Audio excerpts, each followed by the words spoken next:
Bismillahirrahmanirrahim. Assalamualaikum warahmatullahi wabarakatuh. Innal hamdalillah nahmaduhu wa nasta'inuhu wa nastaghfiruh wa na'udzu billahi min shururi anfusina wa min sayyiati a'malina. Man yahdihillahu fala mudilla lahu wa man yudlil fala hadiya lahu. وأشهد أن لا إله إلا الله وحده لا شريك له وأشهد أن محمدا عبده ورسوله. اللهم صل وسلم وبارك على نبينا محمد وعلى آله وأصحابه ومن تبعهم بإحسان إلى يوم الدين. أما بعد. Ma'asyiral muslimin, para jamaah sekalian rahimani wa rahimakumullah. Melanjutkan kembali kajian kita membahas kitab Taysirul Karimir Rahman fi Tafsiri Kalamil Mannan yang disusun oleh Syekh Abdurrahman Ibn Nasir As-Sa'di rahimahullahu ta'ala. Dan kita masuk pada pembahasan ayat 171 dari surat Al-Baqarah. Taib, silakan dibaca terlebih dahulu ayat ke 171.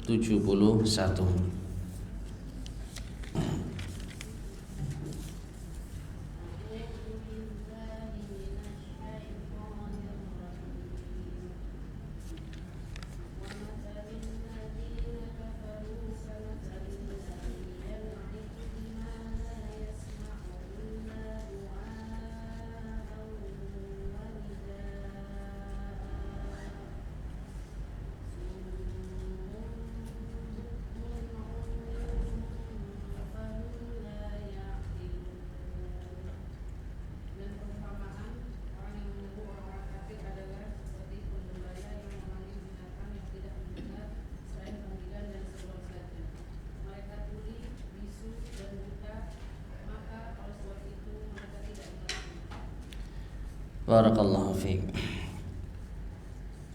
Qala al-muallif Syekh Abdurrahman Ibn Nasir As-Sa'di rahimahullah, thumma qala ta'ala, kemudian Allah Ta'ala berfirman, wa mathalul ladzina kafaru kamathalil ladzi yan'iqu bima la yasma'u illa du'a'an wa nidaa'an summun bukmun umyun fahum la ya'qilun.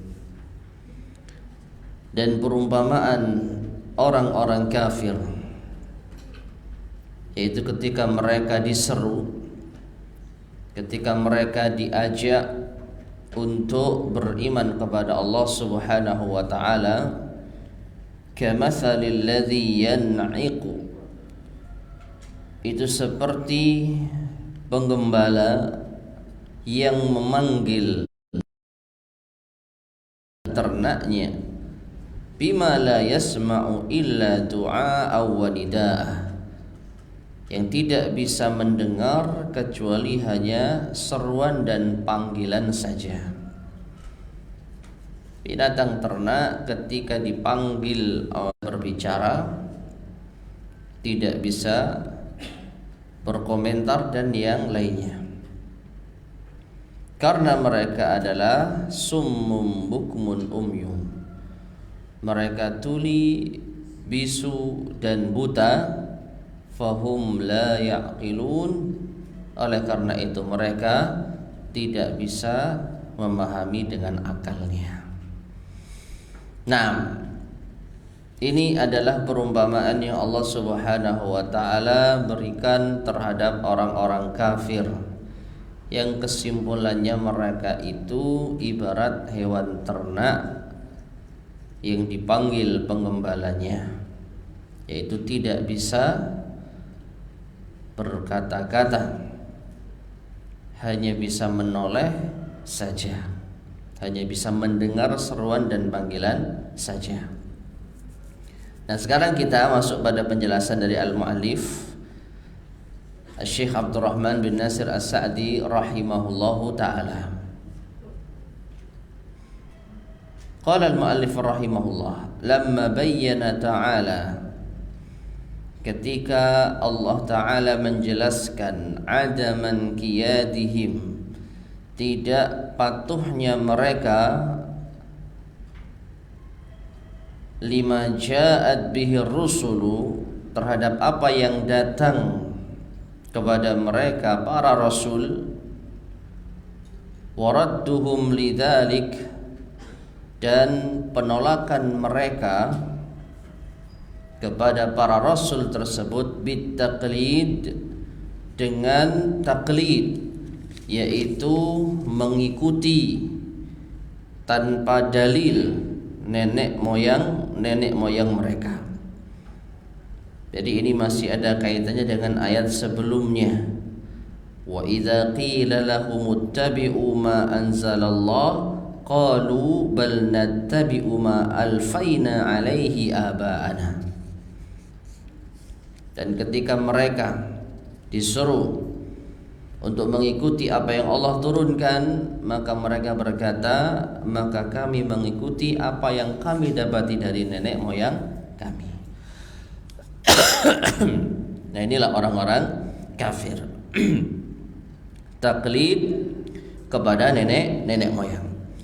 Maka ketika mereka diseru oleh para rasul tidak mau patuh dan menolak karena taklid kepada nenek moyang, ulima min dzalika, maka diketahui dari hal tersebut, annahum ghairu qabilina lil haqq, bahwasanya mereka itu tidak mau menerima kebenaran. Jadi alasan mereka itu hanya dibuat-buat saja, padahal sebenarnya mereka menolak kebenaran. Wala mustajibina lahu, dan mereka tidak mau memenuhi yaitu seruan tersebut, tidak mau mengijabahi seruan tersebut. Bal kana ma'luman likulli ahadin min annahum lan yazulu an inadihim, bahkan telah diketahui pada setiap orang atau bagi setiap orang bahwasanya mereka senantiasa berada di dalam penentangan mereka. Mereka senantiasa menentang, senantiasa menolak.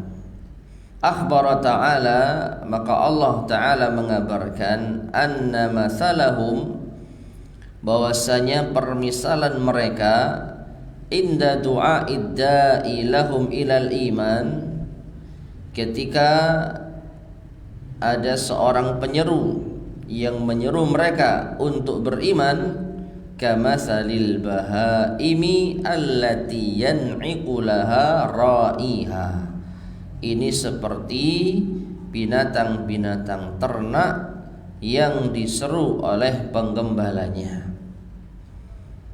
Walaysa laha ilmun bima yaqulu da'iha wa munadiha, dan binatang ternak itu tidak memiliki ilmu, tidak memiliki pengetahuan atas apa yang diucapkan oleh penggembala yang memanggil dan menyerunya. Ya, tidak memahami kalau penggembalanya memanggil atau menyerunya, apalagi kalau mengajaknya bicara. Sapi diajak bicara nggak akan mungkin bisa faham apa yang kita bicarakan. Ya, kambing diajak ngobrol tidak akan nyambung dengan apa yang kita obrolkan. Nah, itulah permisalan mereka. Fahum yasma'una mujarradas saut, maka mereka hanya mendengar suara, alladzi taqumu bihi alaihimul hujjah, yang dengannya tegak atas mereka hujjah. Ya, jadi orang-orang kafir yang telah diseru tersebut, ibaratnya mereka itu telah sampai hujjah, karena seruan telah sampai kepada mereka, ajakan kepada keimanan telah sampai kepada mereka, namun seakan-akan mereka hanya mendengar suara saja.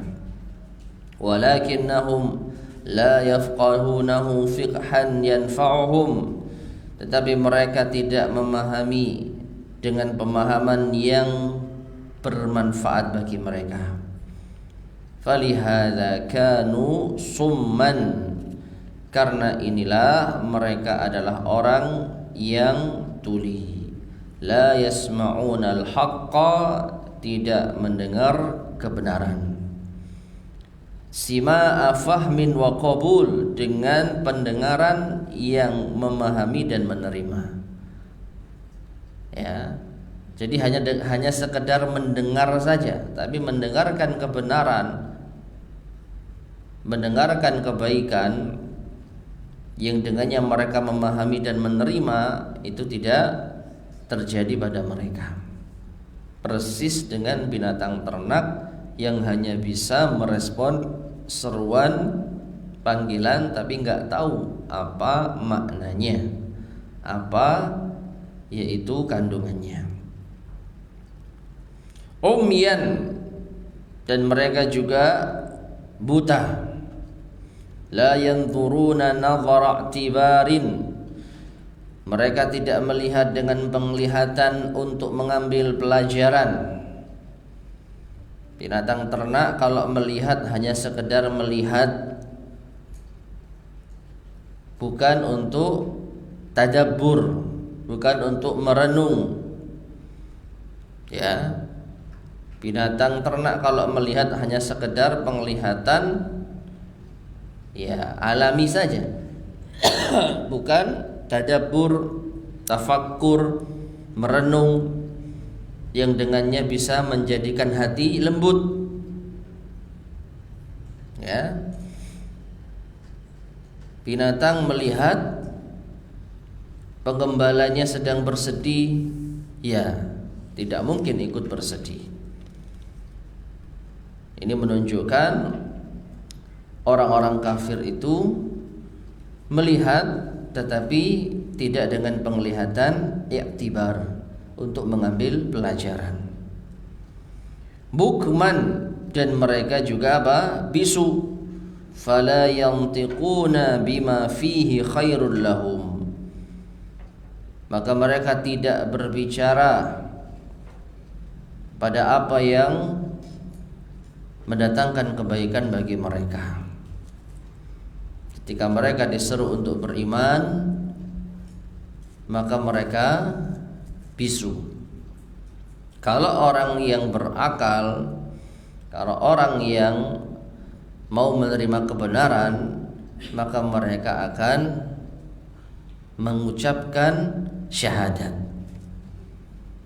Ya, jadi ketika diseru, mereka mendengar, memahami, lalu mereka melihat dan merenungkan, lalu lisan mereka mengucapkan kalimat syahadat. Nah, inilah bisa bicara. Tapi orang-orang kafir mereka bisa bicara, tetapi bukan bicara yang benar. Untuk bicara kebenaran mereka itu bisu. Dan ini adalah perumpamaan yang Allah berikan seperti binatang ternak. Nah, kemudian saya menjelaskan wasababul mujibu lidzalik, dan sebab yang menjadikan hal itu terjadi kullihi annahu laisa lahum aqlun sahih, bahwasanya mereka tidak memiliki akal yang sehat. Balhum asfahus sufaha, bahkan mereka adalah orang safih yang paling safih. Wa ajhalul juhala, orang jahil yang paling jahil, yaitu yang paling bodoh. Fahal yastaribul aqilu, maka apakah orang yang berakal itu akan ragu anna man du'iya ila rasyad, ketika dia diseru kepada petunjuk, wazida anil fasad, dan dijauhkan dari kerusakan, wa nuhiya an iqtihamil azab, dan dilarang dari terjerumus ke dalam azab, wa umira bima fihi salahuhu wa falahuhu, dan diperintah dengan perintah yang membawa kesalihan dan kebaikannya, kebaikan dan keberuntungannya, wa fauzuhu wa na'imuhu, kesuksesan dan kenikmatannya. Fa'asan nasiha, lalu dia durhaka kepada yang menasihati. Nah, ini perhatikan ya. Apakah masuk akal? Apakah orang yang berakal itu ragu kalau ada orang yang menunjukkan jalan yang benar, yang bisa menjauhkan dirinya dari kesesatan, yang bisa mengantarkannya kepada kebaikan, justru yang mengajak itu dimusuhi? Ya, justru yang menunjukkan jalan itu dicela. Apakah ini perbuatan orang yang berakal? Dalam urusan duniawi, kita pergi ke suatu daerah yang kita tidak tahu mana jalan yang akan ditempuh, belok kanan atau belok kiri, sama sekali nggak tahu. Lalu ada orang yang memberikan petunjuk, Bapak mau kemana? Mau ke kota A. Oh, kalau ke kota A, ambil jalur yang kanan. Nah, jalur yang kanan itu jalan menuju kota A yang kita kehendaki. Apakah masuk akal orang semacam ini yang sudah berbaik hati memberikan arahan kepada kita untuk sampai ke tempat tujuan, lalu kita musuhi, lalu kita acuhkan, enggak, saya tidak mau dengar Anda, saya tidak mau mendengar petunjuk Anda, saya akan lewat jalur yang kiri. Apakah ini masuk akal? Atau apakah ini perbuatan orang yang berakal?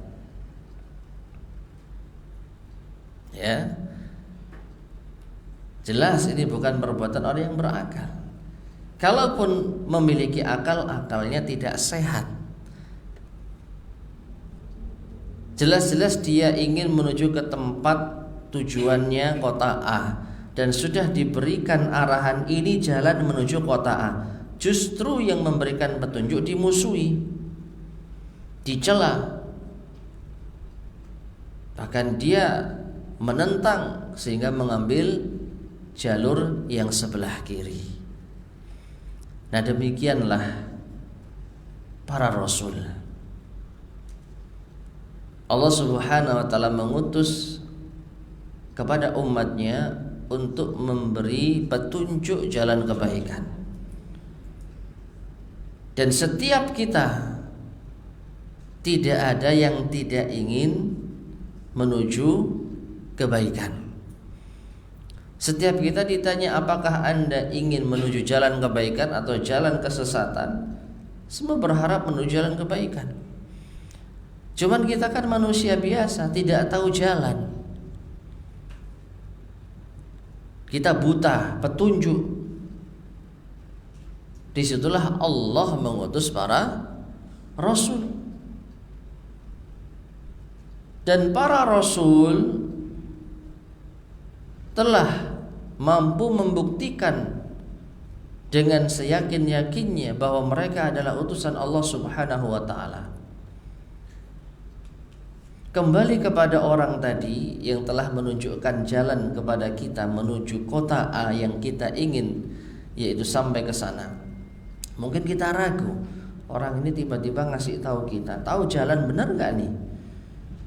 Mungkin kita tes, Bapak serius tahu jalan menuju kota A? Tahu Pak, wong saya orang asli sini dan saya bolak-balik ke sini, bahkan saya kelahiran kota itu dan lain sebagainya. Intinya orang yang memberikan petunjuk ini mampu meyakinkan kita bahwa dia adalah orang yang tahu jalan.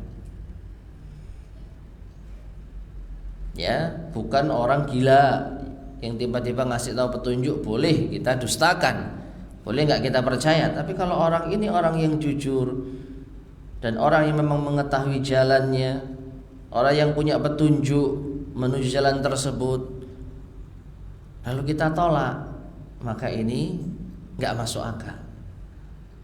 Ya. Demikian pula dengan para rasul, jelas-jelas mampu memberikan jaminan atau mampu membuktikan bahwasanya mereka adalah utusan Allah Subhanahu wa taala dengan apa? Dengan mukjizat. Ya. Allah Subhanahu wa taala mengutus rasul dengan bukti. Nah, setelah kita meyakini bahwasanya mereka adalah utusan-utusan Allah, lalu mereka memberikan petunjuk, arahan, jalan yang benar, lalu kita tolak, maka sama dengan kita itu tidak memiliki akal yang sehat. Ya.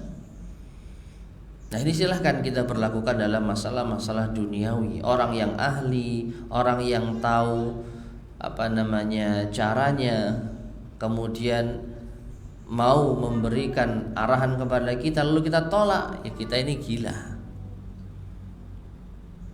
Ya. Mesin cuci kita rusak, manggil tukang servis. Lalu tukang servis mengarahkan ini diganti, kemudian ini sudah rusak, ini ada yang konslet. Enggak saya percaya, saya misalkan saya enggak mau mendengar ucapan Anda. Apakah ini masuk akal? Orang yang faham tentang bidangnya,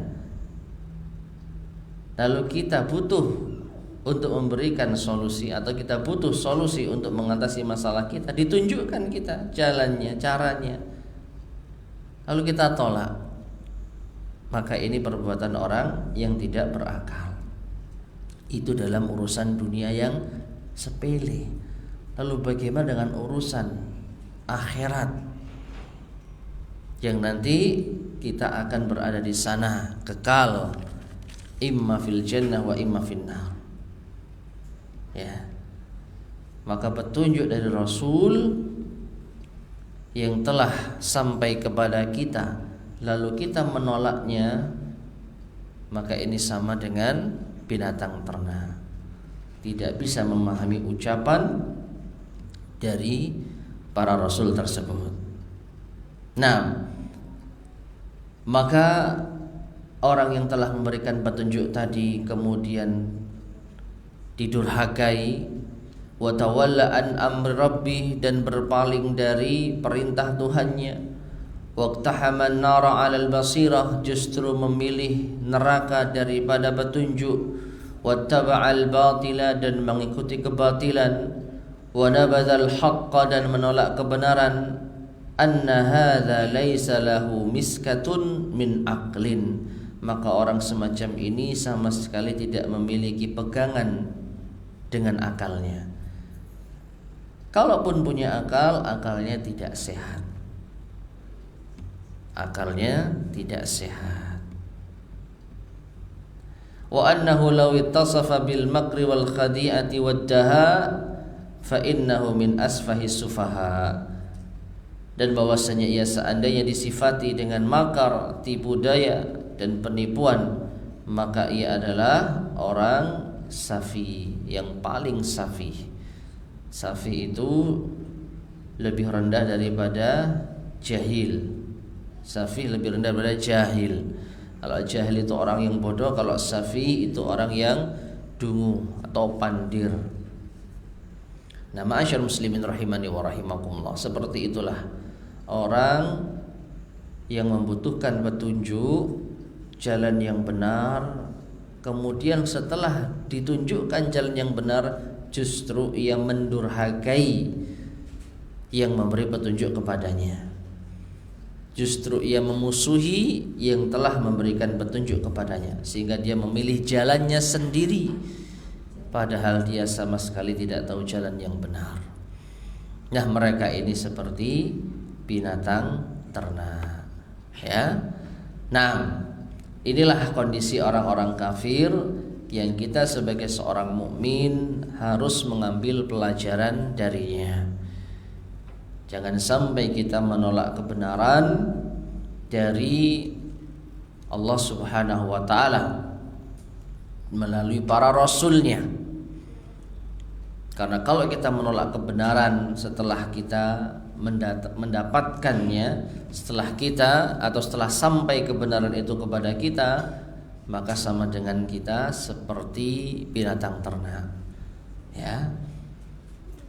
Tidak bisa yaitu merespon kebenaran tersebut, memandang dengan pandangan yang mengambil pelajaran, mendengar dengan pendengaran yang memahami yaitu ucapan tersebut, dan juga berkata dengan perkataan yang benar.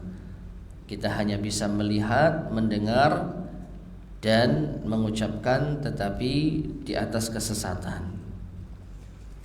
Nah, kita lanjutkan ayat berikutnya, yaitu ayat yang ke-172, 173. Baik, silakan dibaca terlebih dahulu.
Barakallahu fiik. Allah Subhanahu wa taala berfirman, ya ayyuhalladzina amanu, wahai orang-orang yang beriman, kulu min thayyibati ma razaqnakum washkuru lillah in kuntum iyyahu ta'budun. Makanlah dari makanan yang baik-baik apa yang telah kami berikan rizki kepada kalian, dan bersyukurlah kepada Allah jika kalian benar-benar beribadah hanya kepadanya. Innama harrama alaikumul maitata waddama wa lahmal khinzir wa ma uhilla bihi li ghairillah. Sesungguhnya Allah mengharamkan atas kalian bangkai, darah, dan daging babi, dan apa-apa yang disembelih untuk selain Allah. Faman ittara ghaira baghi wala 'adin fala itsma 'alaih. Namun barang siapa yang terpaksa, tidak menginginkan dan tidak melampaui batas, maka tidak ada dosa baginya. Innallaha ghafurur rahim. Sesungguhnya Allah Maha Pengampun lagi Maha Penyayang. Taib ma'asyar muslimin rahimani wa rahimakumullah. Ayat ini ditujukan kepada orang-orang yang beriman. Setelah sebelumnya di ayat yang ke-168 Allah tujukan kepada manusia secara umum dengan konteks yang sama, perintah untuk memakan yang baik. Ya, hanya saja di ayat ke-168 Allah Subhanahu wa taala menyebutkan halalan thayyiban. Ya ayuhan nas kulu mimma fil ardi halalan thayyiban. Wahai manusia, makanlah apa yang ada di atas muka bumi ini yang halalan dan thayyiban. Baik.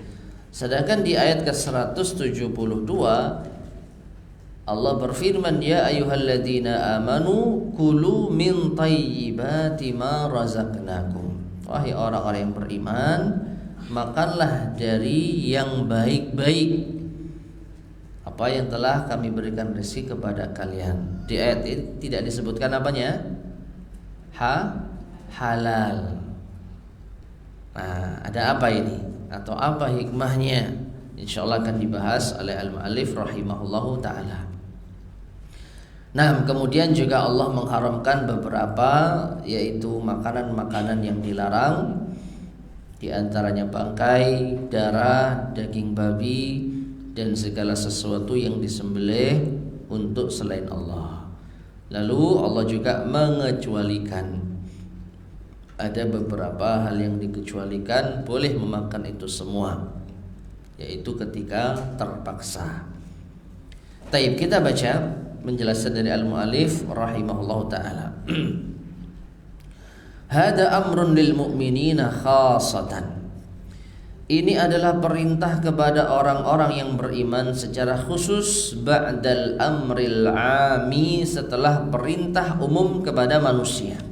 Itu di ayat ke-100, yaitu 68, ya.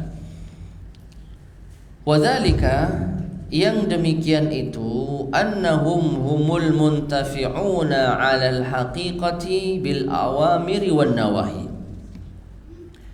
Yang demikian itu dikarenakan mereka, orang-orang yang beriman, merekalah yang bisa mengambil manfaat sesuai hakikat terhadap perintah dan larangan. Ya, jadi sekarang sudah terfilter. Kalau sebelumnya Allah memerintahkan secara umum, wahai manusia, makanlah dengan yang halal dan yang thayyib, yang baik. Namun setelah itu Allah memerintahkan khusus kepada orang-orang yang beriman saja, karena merekalah yang bisa mengambil manfaat dari perintah dan larangan Allah. Bisa babi imanihim, dengan sebab keimanan mereka. Fa'amarahum bikulli tayyibati minar rizq, maka Allah perintahkan mereka biakli tayyibat, untuk memakan makanan yang baik dari rizki yang Allah berikan, ya. Wa syukrillahi ala in'amihi, dan bersyukur kepada Allah atas nikmat yang diberikan, bisti'maliha bi ta'atihi, dengan memanfaatkannya untuk ketaatan kepada Allah. Wattaqawi biha ala ma yusilu ilaih, dan agar menjadi kuat, yaitu badan menjadi kuat untuk bisa menuju kepada ketaatan tersebut.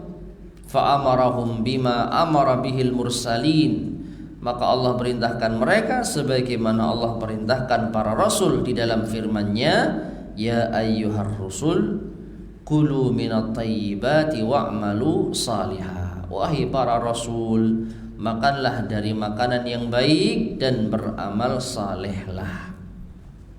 Ya. Nah, wa syukur fi hadhil ayah wal amal salih, dan syukur pada ayat ini sama dengan amal saleh. Perhatikan, perintah Allah kepada orang-orang yang beriman di surat Al-Baqarah ayat 172 adalah kulu min thayyibati ma razaqnakum washkuru lillah, makan dari yang baik-baik dan bersyukurlah kepada Allah. Itu perintah Allah kepada orang-orang yang beriman. Sedangkan perintah Allah kepada para rasul sama, ya ayyuhar rusul kulu minat thayyibat wa'malu salihah. Wahai para rasul, makanlah dari yang baik-baik dan beramal salihlah. Perintah kepada orang yang beriman, bersyukurlah. perintah kepada Rasul beramal salehlah. Dan keduanya saling menjelaskan apa itu tanda syukur kepada Allah adalah dengan beramal saleh. Dan beramal saleh setelah mendapatkan nikmat itu adalah rasa syukur kepada Allah. Jadi kedua ayat ini saling melengkapi. Dan titik kesamaannya adalah perintah untuk makan yang baik-baik. Ya. Kulu min thayyibati ma razaqnakum, untuk orang-orang yang beriman. Untuk para rasul, kulu minat thayyibat. Nah, perhatikan. Kemudian Syekh menjelaskan wa huna lam yaqul halalan. Dan di ayat ini Allah tidak menyebutkan halalnya. Beda dengan di ayat 168. Ya ayuhan nas kulu kulu mimma fil ardi halalan thayyiban. Kalau kepada manusia Allah perintahkan mereka untuk makan yang halal dan yang baik. Kalau di ayat ini Allah hanya sebutkan yang baik saja. Mengapa? Li'annal mu'mina, karena orang yang beriman abahallahu lahu thayyibati minar rizq. Allah telah menghalalkan bagi mereka, membolehkan bagi mereka makanan-makanan yang baik berupa rizki, khalisatan minat tabi'ah, yang terbebas, yang terlepas dari keburukan. Lianna imanahu yahjizuhu an tanawuli ma laysa fih atau laysa lah, karena keimanan mereka lah yahjizuhu, yang menghalangi mereka dari memakan apa yang bukan miliknya. Taib. Perhatikan ma'asyar muslimin rahimani wa rahimakumullah. Sedikit kita ulang penjelasan al-muallif rahimahullah tentang halalan thayyiban di ayat 168. Ya. Halalan dijelaskan oleh beliau apa? Ay muhallalan lakum tanawuluhu, yang dihalalkan bagi kalian untuk mengkonsumsinya, laisa bighasabin wala sariqah wala mahsalan bimuamalatin muharramatin, tidak dengan cara merampas, mencuri, dan juga tidak didapatkan dengan muamalah yang haram. Itu makna apa? Halalan. Berarti pembahasan halal itu bagaimana cara mendapatkannya. Sedangkan thayyiban laisa bi khabithin, bukan makanan yang buruk, bukan makanan yang menjijikkan, kal maitah wad dam wa lahmil khinzir, seperti bangkai, darah, daging babi. Berarti thayyiban ini yang dimaksud secara apa? Zatnya. Jadi untuk manusia Allah perintahkan kalian makan dengan cara yang halal dan thayyib, artinya kalian dapatkan dengan cara yang halal, bukan dengan cara yang haram, bukan dengan mencuri, merampok, korupsi. Dan yang kalian makan secara zatnya harus thayyib, bukan najis, bukan makanan yang menjijikkan. Nah, oleh karena itu di ayat tentang perintah makan untuk orang-orang yang beriman, Allah tidak menyebutkan apa? Halal. Kenapa? Karena orang yang beriman sudah tahu harusnya untuk mendapatkan makanan itu dengan cara yang halal. Karena perintah ini khusus untuk orang yang beriman. Karena orang-orang beriman mereka bisa mendengar perintah Allah. Mereka bisa mengambil manfaat dari perintah dan larangan. Jadi seakan-akan karena orang beriman itu ya sudah tahu Kalau mencari rizki tidak boleh dengan cara-cara yang diharamkan, maka tidak disebutkan halalan di dalam ayat ini. Ya. Nah, kemudian wa qauluhu, dan firman Allah, in kuntum iyyahu ta'budun, jika kalian benar-benar beribadah hanya kepadanya, ai fashkuruhu, yaitu bersyukurlah kalian kepada Allah. Fadalla ala anna man lam yashkurillah falam ya'budhu wahdah, maka ini menunjukkan bahwa siapa yang tidak bersyukur kepada Allah, maka dia tidak beribadah semata-mata kepada Allah. Kama anna man syakarahu faqad abadah, sebagaimana menunjukkan orang yang bersyukur kepada Allah, maka sungguh ia telah beribadah kepadanya. Wa ata bima amara bih, dan menjalankan apa yang Allah perintahkan. Wa yadullu aidan, dan menunjukkan pula ala anna akla thayyib, bahwasanya makan makanan yang baik sababun lil amali salihi wa qabulih, ini adalah sebab seseorang bisa beramal saleh dan menerimanya. Ma'asyar muslimin rahimani wa rahimakumullah, di sini al-mu'allif mengisyaratkan memakan makanan yang baik. Kalau kita bicara baik, maka sudah masuk di dalamnya halal. Kalau untuk orang yang beriman, harusnya sudah tahu kalau mencari rezeki harus dengan cara yang halal, tidak boleh dengan cara yang haram. Nah, memakan makanan yang thayyib ini diantara sebab amal saleh dan bersyukur kepada Allah Subhanahu wa ta'ala. Menunjukkan makanan itu berpengaruh pada amalan kita. Apa yang kita makan itu sangat berpengaruh dengan amalan kita, bahkan perilaku kita. Kalau yang kita makan makanan yang baik, yang thayyib, maka insya Allah yang muncul dari amalan kita pun juga amal yang baik. Perilaku kita juga insya Allah perilaku yang baik. Tapi kalau yang kita makan khabith, tidak thayyib, maka yang keluar dari amalan kita pun dikhawatirkan juga khabith, tidak thayyib.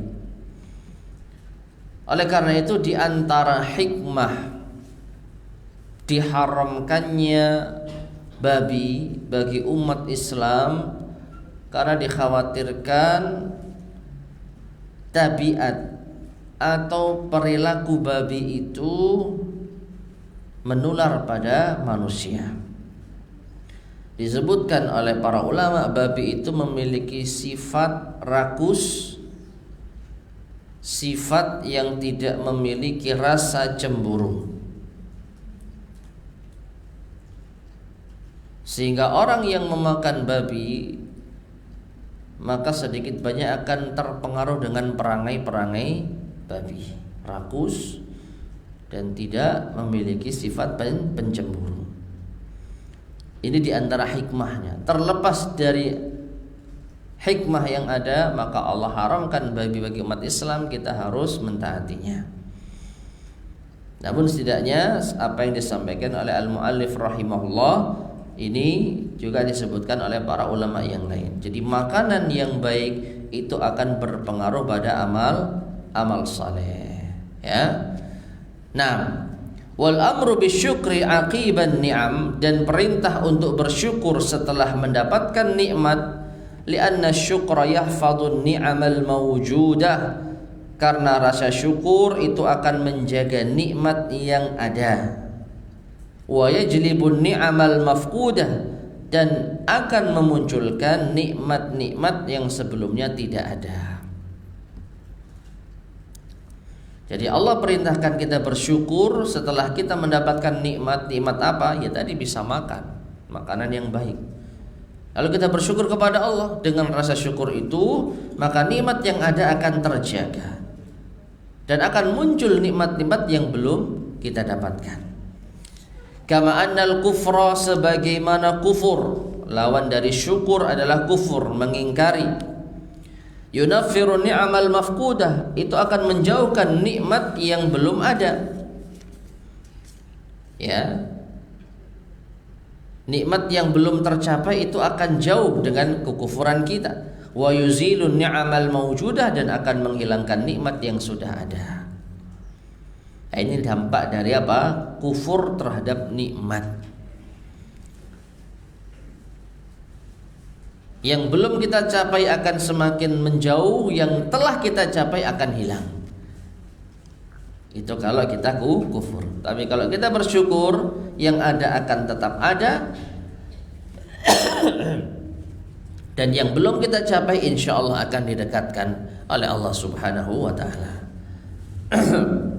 Nah, kemudian walamma dzakara ta'ala ibahatat thayyibat, dan ketika Allah Ta'ala menyebutkan bolehnya makan yang baik-baik, dzakara tahrimal khaba'is, maka Allah pun menyebutkan haramnya, yaitu makanan-makanan yang menjijikkan. Kalau thayyib itu baik, kalau khabith itu buruk atau menjijikkan. Faqal, maka Allah berfirman, innama harrama alaikumul maitah, sesungguhnya Allah mengharamkan atas kalian bangkai. Dan apakah bangkai itu? Wahiya ma mata bighairi tazkiyatin syar'iyyah, yaitu binatang yang mati tanpa penyembelihan yang syar'i. Itu definisi bangkai. Mati tidak disembelih dengan cara yang syar'i. Ya. Mati tidak disembelih. Berarti matinya kenapa? Jatuh, tenggelam, sakit. Ya. Dengan cara yang syar'i. Nah, harus dengan cara yang syar'i, dengan menyebut nama Allah, dan sampai membuat yaitu urat-urat yang ada di leher putus. Kalau disembelih tapi tidak syar'i, maka masih masuk kategori bangkai. Ya, semacam ditusuk lehernya, tidak dipotong uratnya, maka meskipun mengalirkan darah, ini masih disebut bangkai. 6. Li'annal maitata khabithatun mudirratun, karena bangkai itu menjijikkan dan memadaratkan. Lirida'atiha fi nafsiha, karena memang buruk secara zatnya. Ya.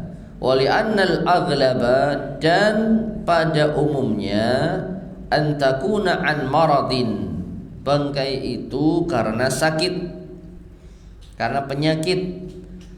Fayakunu ziyadata dararin, sehingga semakin menambah madarat. Jadi matinya karena sakit atau karena penyakit. Kemudian setelah mati, maka kalau dimakan akan membahayakan.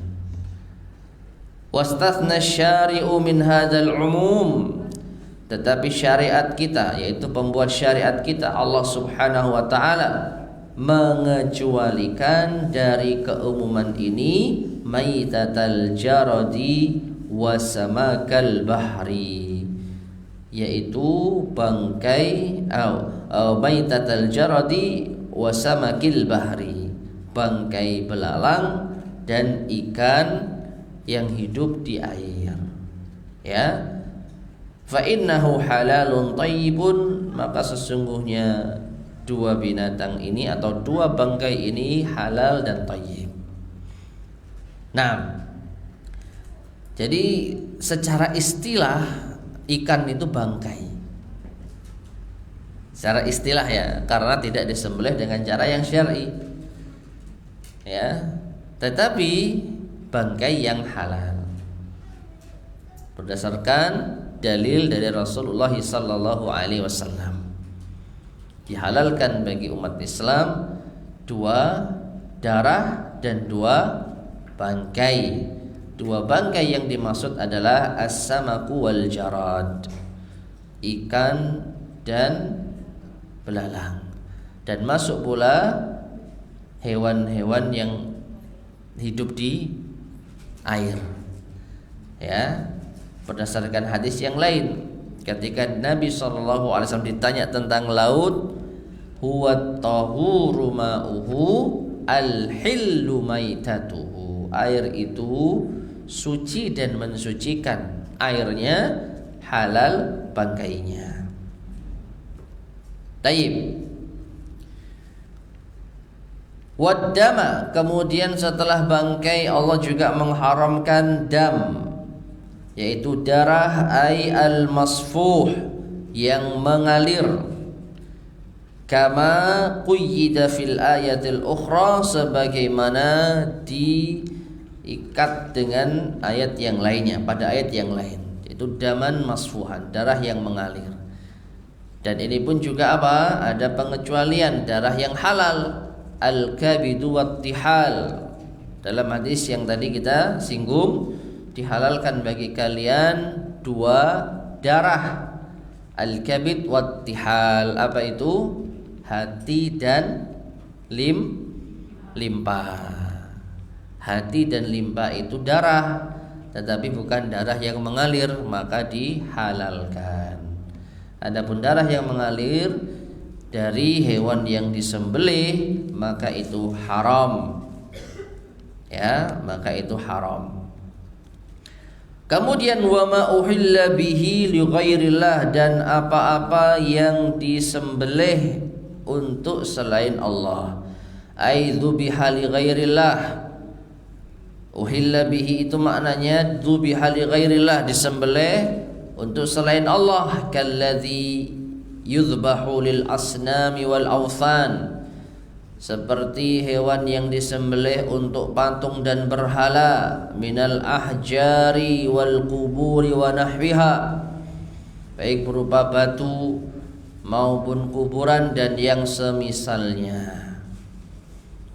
Menyembelih di sisi kubur, menyembelih di sisi patung atau berhala atau pohon atau batu, maka ini diharamkan. Meskipun menyembelihnya itu dengan cara yang syar'i, baca bismillah, tapi penyembelihan ini bukan untuk Allah, maka ini diharamkan. Nah, perhatikan di sini ma'asyar muslimin rahimani wa rahimakumullah.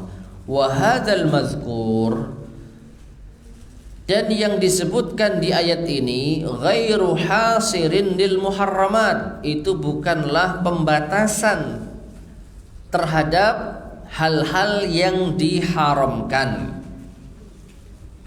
Ya, ji'a bihi li bayani ajna'il khaba'ith, karena ayat ini datang untuk menjelaskan contoh jenis-jenis makanan yang menjijikkan. Al-madluli 'alaiha bimafhumi qawlihi thayyibat, sebagai petunjuk dari lawan yang dipahami dari firman Allah at-thayyibat. Ya, yang dibolehkan itu thayyibat, yang diharamkan itu khaba'is.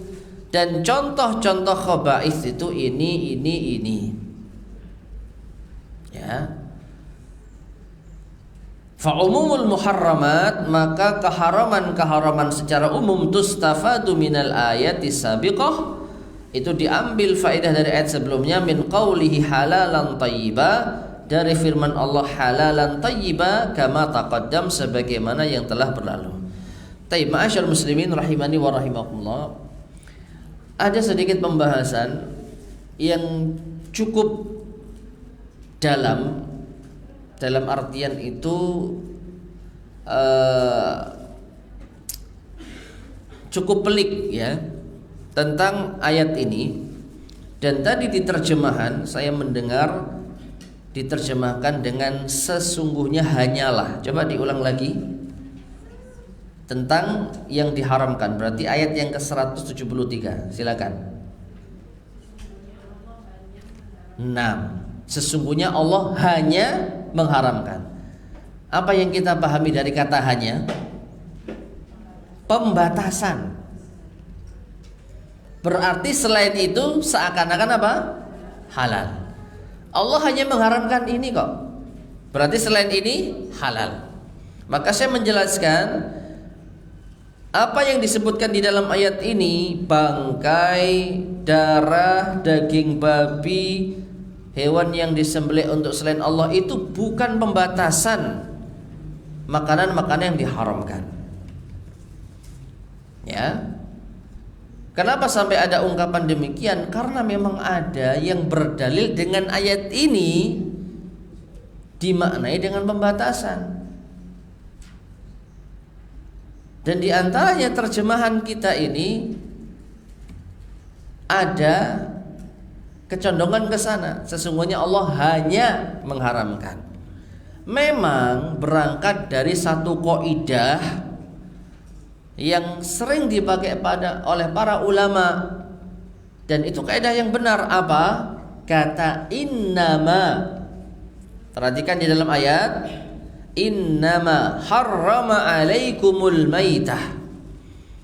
Kata innama itu oleh para ulama kita disebutkan yufidul hasr. Kata innama itu memberikan faedah pembatasan. Ya. Dan di antara contoh yang sahih tentang masalah ini hadis innamal a'malu binniyat. Sesungguhnya amalan itu hanyalah tergantung pada niatnya. Jadi sahih, amalan itu hanya tergantung pada niatnya. Jadi pembatasan, amal itu benar-benar hanya tergantung pada niatnya. Kalau niatnya baik, amalannya baik. Niatnya jelek, amalannya jelek. Namun membawa kaidah ini pada firman Allah, innama harrama alaikumul maitah, Allahu a'lam bishawab, adalah kesalahan. Ya. Jadi innama pada ayat ini itu bukan bermakna pembatasan. Karena kalau ini bermakna pembatasan, maka akan banyak dalil-dalil yang kita tolak karena bertentangan dengan ayat ini. Apa contohnya? Rasulullah sallallahu alaihi wasallam mengharamkan kullu dzinabin minas siba, setiap hewan buas yang bertaring. Wa kullu dzi mikhlabin minat tayr, dan setiap burung yang memiliki kuku itu haram. Rasulullah sallallahu alaihi wasallam melarang untuk membunuh kodok atau katak. Ya. Rasulullah sallallahu alaihi wasallam memerintahkan untuk membunuh cicak.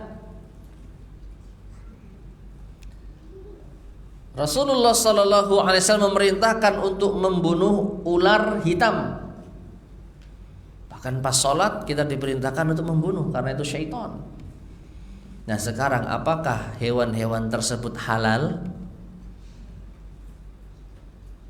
Ya, ular halal, kodok halal, cicak halal, harimau halal. Kok bisa halal?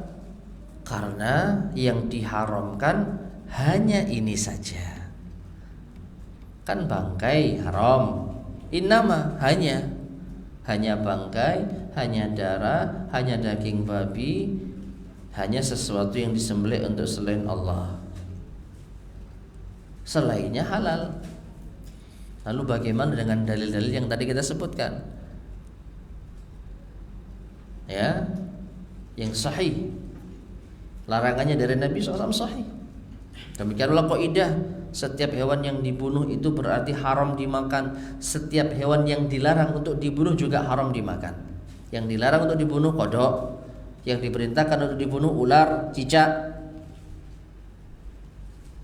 Dan kaidah para ulama menjelaskan yang dilarang dibunuh dan yang diperintahkan dibunuh sama-sama haram. Lantas bagaimana? Apakah kita akan menghalalkan ini semua karena bertentangan dengan ayat innama harrama alaikum al-maitah?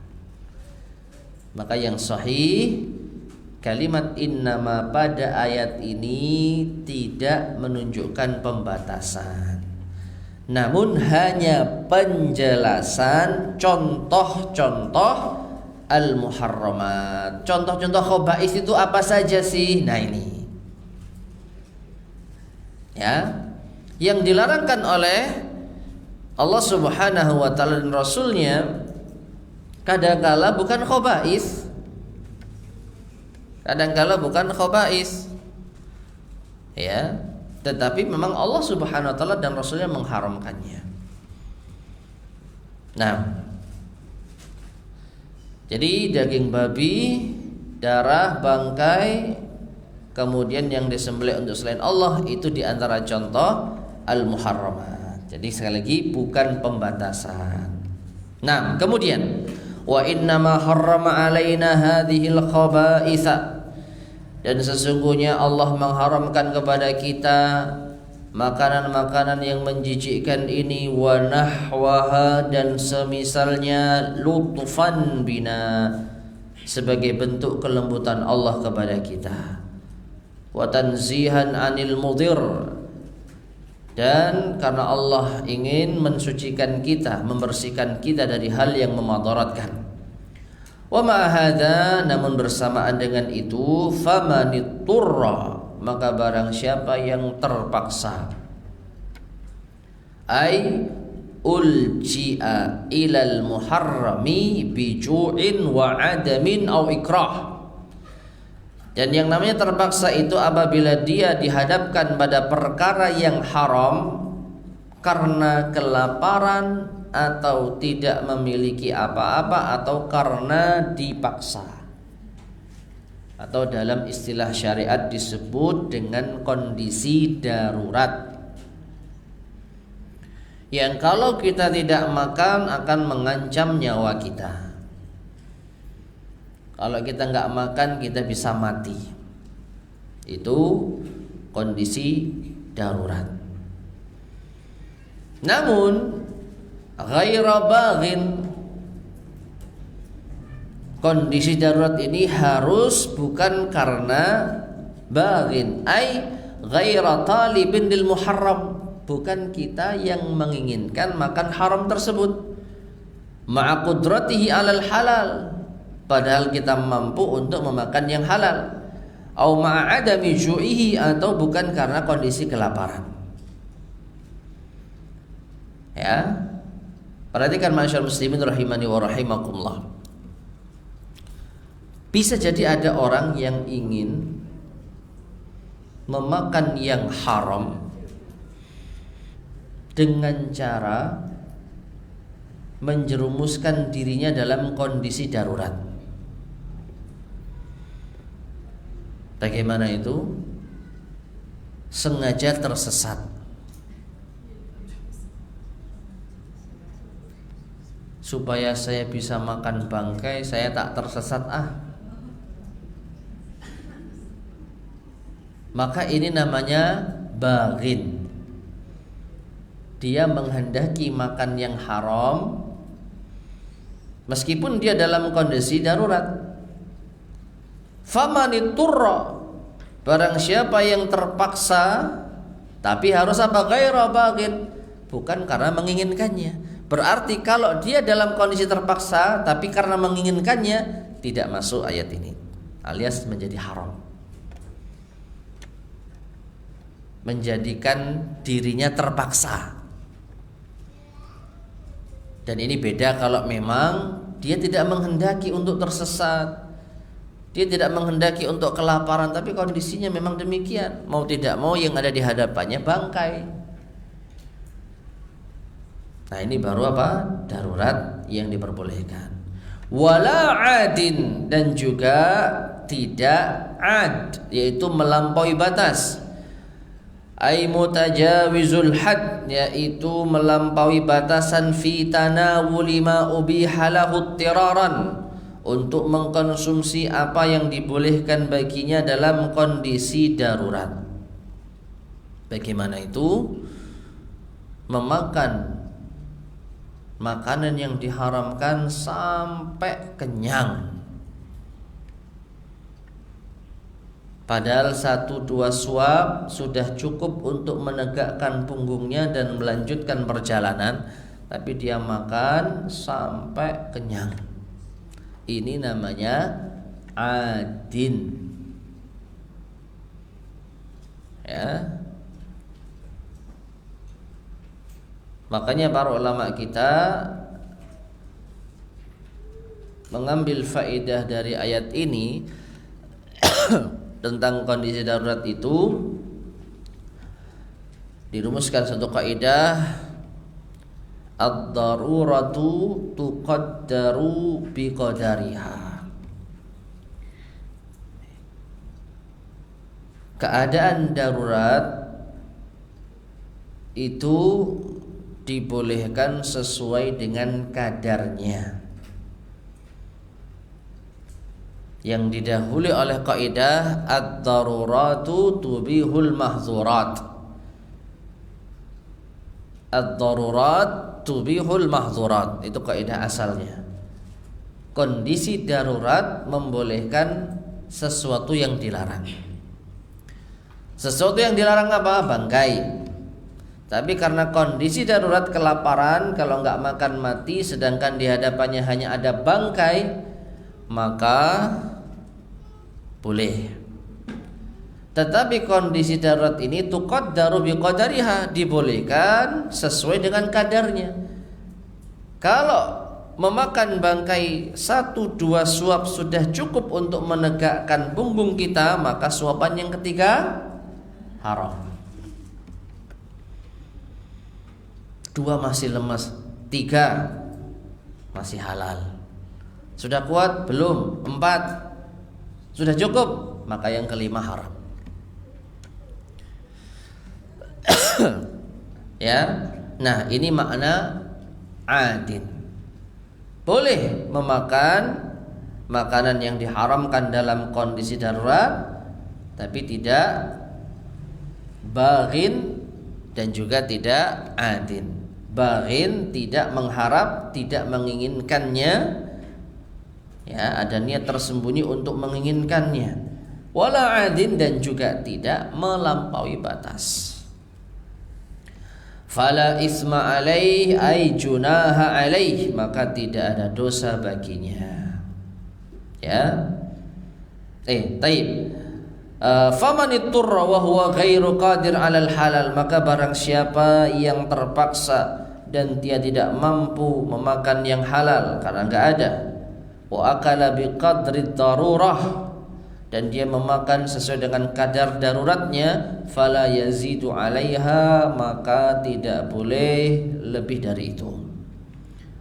Maka kalau dia melakukan hal tersebut, makan yang diharamkan sesuai dengan kadar darurat yang diperbolehkan, fala isma alaih ay junah alaih, maka tidak ada dosa bagi dirinya. Taib. Wa idza irtafa al junahu, maka apabila dosa itu telah terangkat, raja'al amru ila ma kana alaih, maka kondisinya kembali kepada asal, yaitu menjadi haram kembali. Wal insanu bihadhil halah, maka manusia dalam kondisi ini membahas tentang makna ayat yang secara umum tadi, ya. Manusia itu dalam kondisi ini ma'murun bil akil, maka dia diperintah untuk makan. bal manhiyun an yulqi biyadihi ila tahlukah, bahkan dilarang untuk menjerumuskan dirinya kepada kebinasaan, wa an yaqtula nafsahu, dan membunuh dirinya. Ya. Jadi Allah perintahkan kita untuk makan, ini tujuannya agar kita tidak celaka, agar kita tidak binasa, agar kita tidak membunuh diri kita. Fayajibu idzan alaihi al-aklu, maka wajib bagi manusia untuk makan. Wa ya'samu in tarakal akla hatta mata, dan berdosa jika meninggalkan makanan sampai mati. Fayakunu qatilan li nafsihi, maka dia pun dihukumi membunuh dirinya sendiri, menyengsarakan diri sampai kelaparan, tidak mau makan, dia membunuh diri sendiri. Ya. Nah, wa hadhil ibahatu wa tausi'atu, maka hal yang mubah ini dan keluasan dari Allah Subhanahu wa taala ini, min rahmatihi ta'ala bi ibadihi, di antara kasih sayang Allah kepada hamba-hambanya. Falihadza khatamaha bihadainil ismainil karimainil munasibaini ghayatal munasabah, karenanya Allah menutup ayat ini dengan dua nama Allah yang mulia, yang sesuai dengan sebenar-benarnya kesesuaian.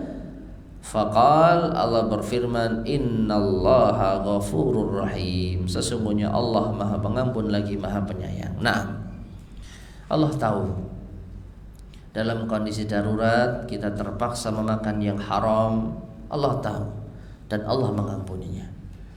Dan Allah menyayangi kita, tidak menjadikan agama itu sulit, karena tidak boleh sama sekali memakan makanan yang haram meskipun darurat. Ya. Kalau Allah Subhanahu wa taala kaku di dalam menerapkan hukum, pokoknya yang haram tidak boleh dimakan dengan sebab apapun, maka ini berarti Allah nggak sayang sama kita. Dan ini banyak. Dalam kondisi-kondisi tertentu Allah Subhanahu wa taala memberikan keringanan. Salat tidak mampu berdiri boleh duduk, salat tidak mampu duduk boleh berbaring. Tidak mampu puasa boleh diganti di hari yang lain. Tidak mampu sama sekali puasa boleh membayar fidyah. Ini kemudahan-kemudahan yang Allah berikan kepada kita. Sedang bepergian boleh untuk mengqashar salat dan menjamak salat. Dalam kondisi lupa tidak salat boleh diganti di saat kita ingat, ketiduran, salat saat kita bangun. Ini adalah kemudahan-kemudahan dari Allah Subhanahu wa taala. Dan Allah tahu kita akan melanggar ketentuan Allah di dalam kondisi darurat. Maka Allah Ghafur, Maha Pengampun. Allah ampuni semua kesilapan-kesilapan kita. Dan Allah itu Rahim, penyayang, menyayangi kita dengan memberikan keringanan-keringanan. Namun ma'asyal muslimin rahimani wa rahimakumullah,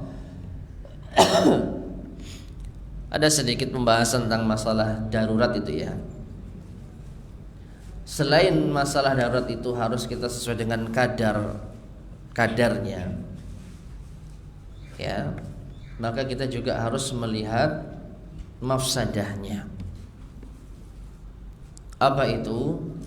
Kalau ada di hadapan kita dua bangkai dalam kondisi darurat, yang satu bangkai kambing, yang satu bangkai babi, kira-kira yang boleh yang mana? Bangkai kambing. Yang satu bangkai kambing baru mati, dan yang satu bangkai kambing sudah membusuk berhari-hari mati. Mana yang kita pilih? Yang baru mati. Nah, maka selain kita dibolehkan memakan yang diharamkan karena terpaksa, kita juga harus meminimalisir madarat. Meminimalisir madarat. Mana yang paling minim madaratnya, maka itu yang kita ambil.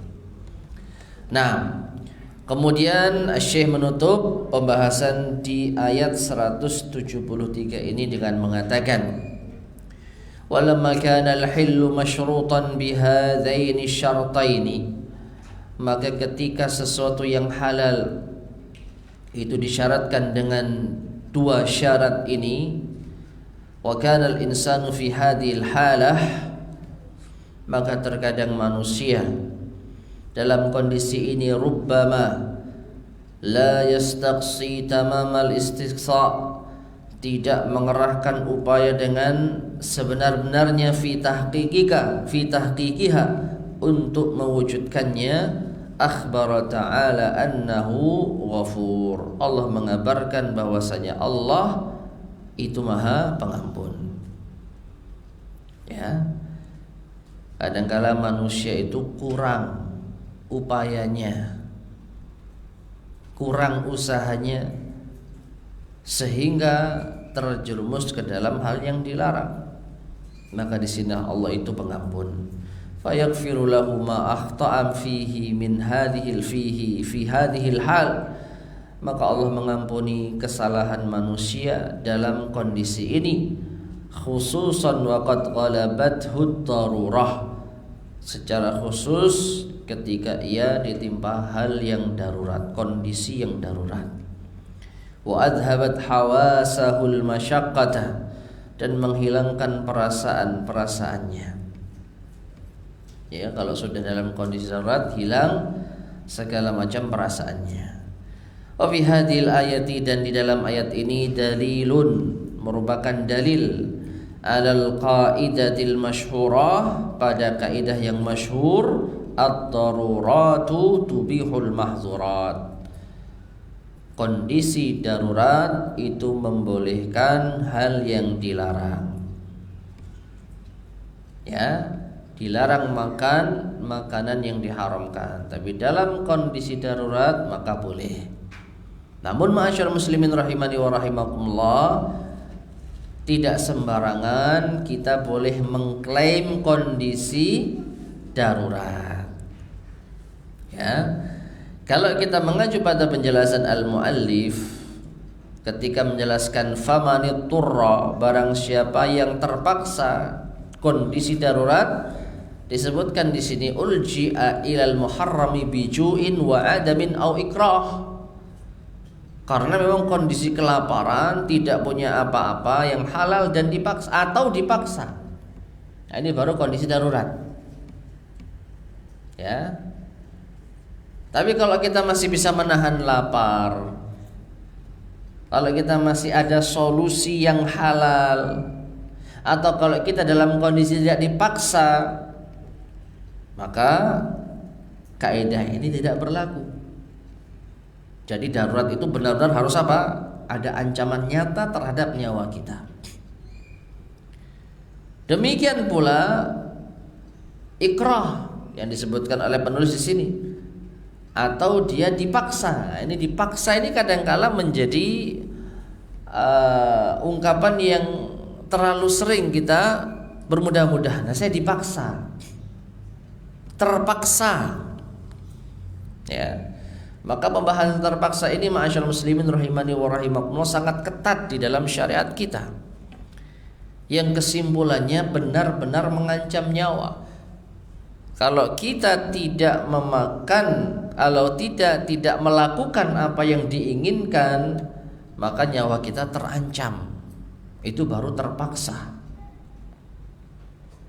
Dan orang yang mengancam lebih kuat daripada kita. Dan orang yang mengancam mampu untuk apa? Mematoratkan diri kita, mampu membunuh kita misalkan. Nah, ini baru kondisi terpaksa. Ya.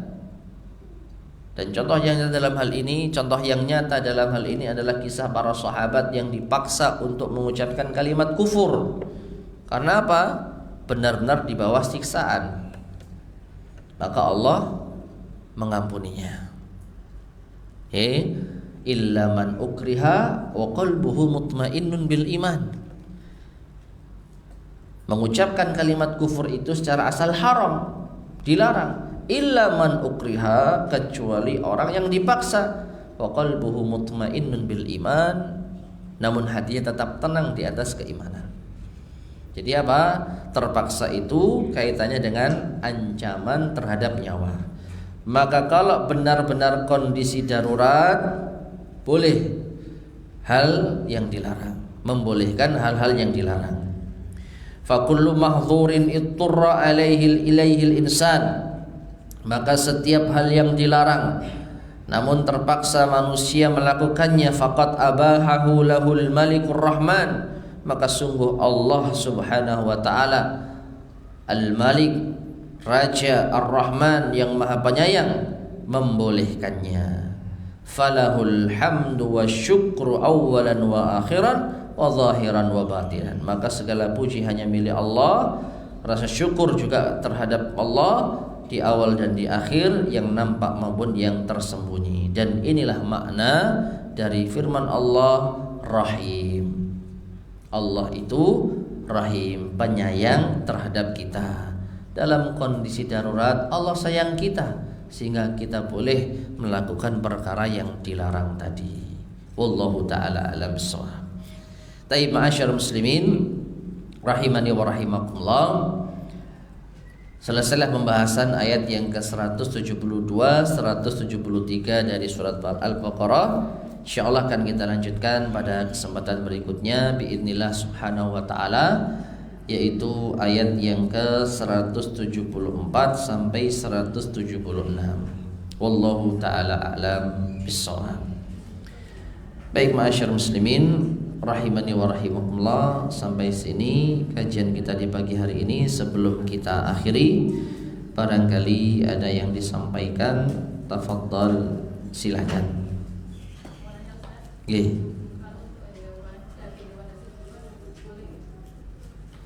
Kalau untuk daging hewan hasil buruan boleh, dan itu termasuk yang dikecualikan.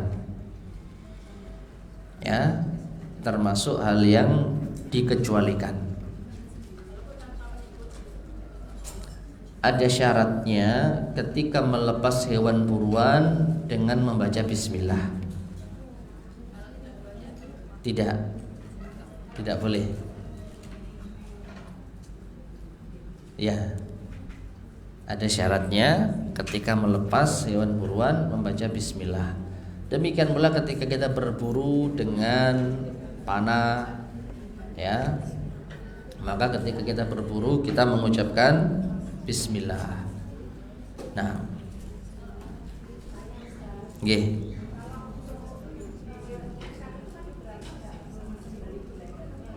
ikan, iya itu bangkai, Bu.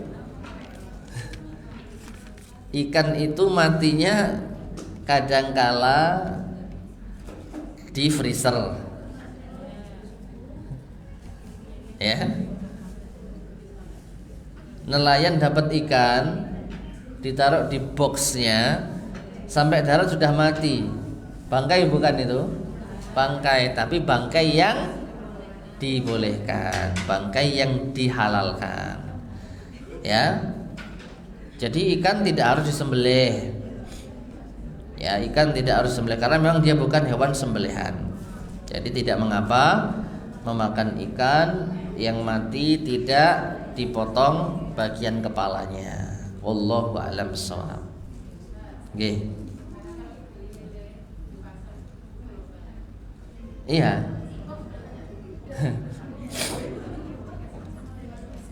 Ya.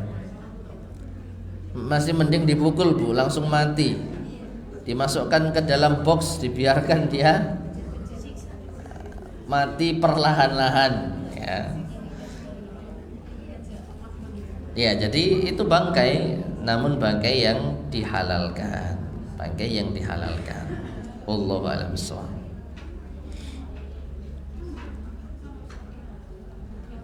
Baik, ada lagi yang disampaikan?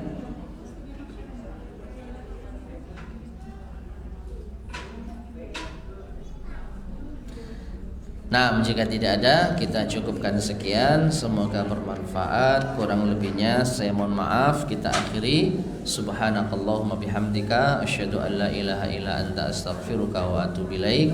Alhamdulillahirabbil alamin. Wassalamualaikum warahmatullahi wabarakatuh.